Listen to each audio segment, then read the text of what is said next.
So one thing we want to do is we want to regulate the cell cycle.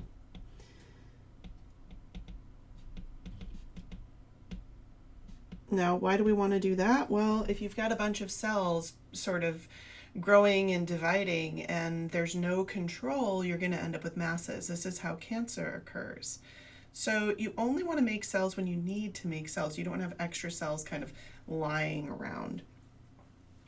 There are multiple points during this cell cycle where it is regulated, and these are called checkpoints. So the first one of these checkpoints happens during G1. And during this one, what's happening is the cell is making sure that it's got favorable conditions, basically that it's got the building blocks that it needs. Another thing that's going to happen here, in addition to sort of the cell making sure it has enough stuff to divide, is that there's also going to be a check for DNA damage.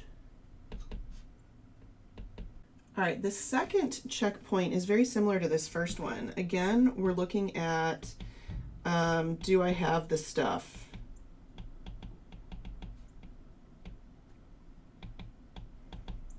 And if you don't have what you need to divide, you're not going to divide.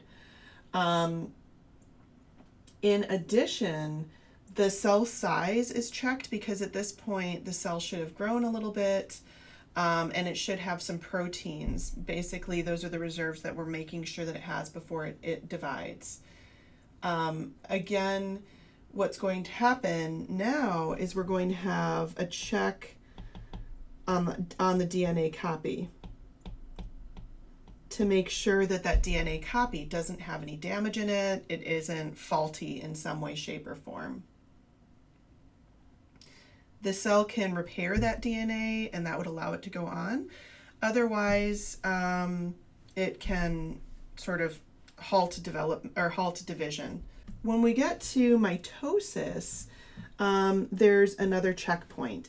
And this one is basically going to make sure that all of those sister chromatids are attached to their microtubules. Remember, on those sister chromatids, each one has that kinetochore, and that kinetochore is going to pull this one this way and this one this way. Well, if we have two chromatids and they're attached to their kinetochore in a strange way, we might end up with both of them going to one side. Now we're going to have double the DNA in one of our cells and none of that DNA in another cell. So that could create problems. And that's not to say those problems aren't sometimes present, but they're not present more often because what's going to happen is your DNA or your cell is undergoing these checkpoints, and anything like that is going to get halted. In addition to this, there are regulators of the cell cycle. Positive regulators allow it to continue. An example of this is CDKs. These CDKs will bind to proteins and allow them to change their shape. When they change their shape, it allows the process to continue. So basically, it may allow that DNA to be replicated. There are blockers to CDKs.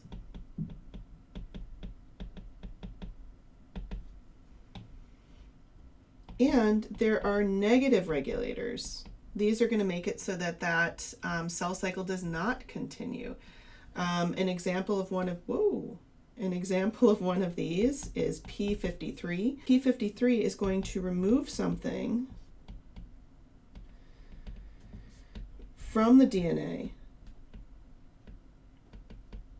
and this would be like a positive transcription factor. And now that DNA cannot be replicated because there are no transcription factors that are needed, or it can trigger apoptosis, which is cell death.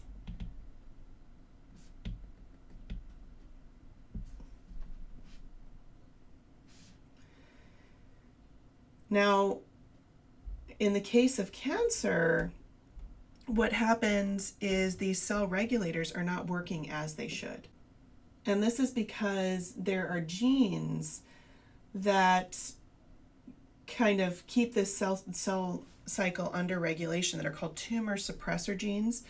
And those tumor suppressor genes can not be expressed. And if they're not expressed, then you're going to have the cell cycle kind of go out of control. You can imagine where if you don't have the right regulators present, you might have a lot more cell cycling occurring than should happen. In addition to tumor suppressor genes, you can also have oncogenes or proto-oncogenes. And what these are going to do is stimulate the cell cycle when it shouldn't be stimulated.